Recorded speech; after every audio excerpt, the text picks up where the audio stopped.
Hahanguin natin ang mabuting balita sa Ebanghelyo ni San Lucas, Kabanata 4, mga talatang 31 hanggang 37.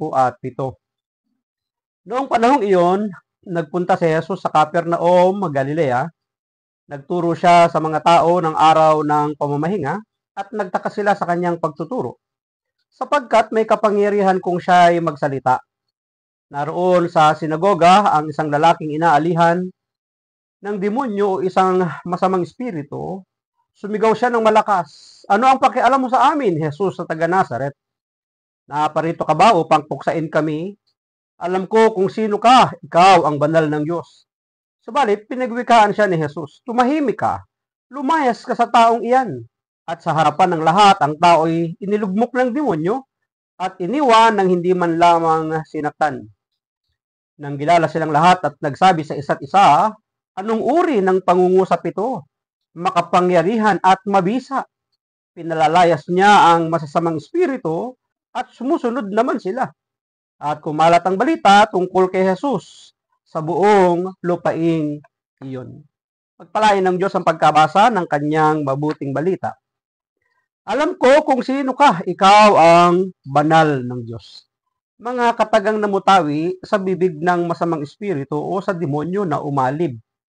Sumapi sa isang tao, ipinapakita ng ating pagbasa na kilala si Jesus ng masasamang espiritu o ng mga demonyo. Kahit na ang masamang espiritu ay nakikilala ang kapangyarihan ni Jesus. Hindi lang nga kilala kung sino si Jesus, kundi yung taglay na kapangyarihan ni Jesus na sila ay puksain. Nakakalungkot na isipin na kahit sabihin natin na upang maniwala ang tao, ay kinakailangan nitong makita ang nais patungkulan. Sa wikang Ingles, to see is to believe. Ngunit kahit na nakikita na nila ang kapangyarihan at autoridad ni Jesus sa pagpapalayas ng demonyo, ay patuloy pa rin ang kanilang pagdududa. Iniuugnay pa nila ito madalas na nagmumula ang kapangyarihan ni Jesus sa dilim, kay Beelzebul, sa demonyo o kay Satanas. Hindi nila pinaniniwalaan yung kapamahalaan ni Jesus laban sa masamang espiritu o laban sa demonyo, yung kanyang kapangyarihan o yung kanyang authority.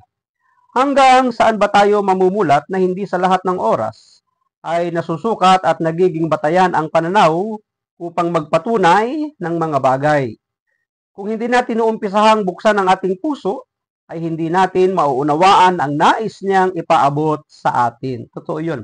Kailangan maging bukas ang ating puso, isip at kalooban para maabot natin yung pahayag, yung mga aral salita na gustong ipahiwatig, ipaabot ng ating Diyos. Hinahamon tayo na huwag manatili sa batayan ng tao, kundi iugnay natin ang ating sarili sa batayan ng Diyos.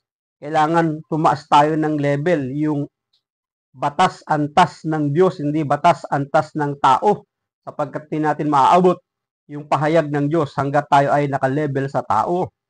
Manalangin tayo ng taimtim para sa kapakanan ng mga tao na nakakaranas din ng panggugulo ng masamang espiritu sa kanilang buhay.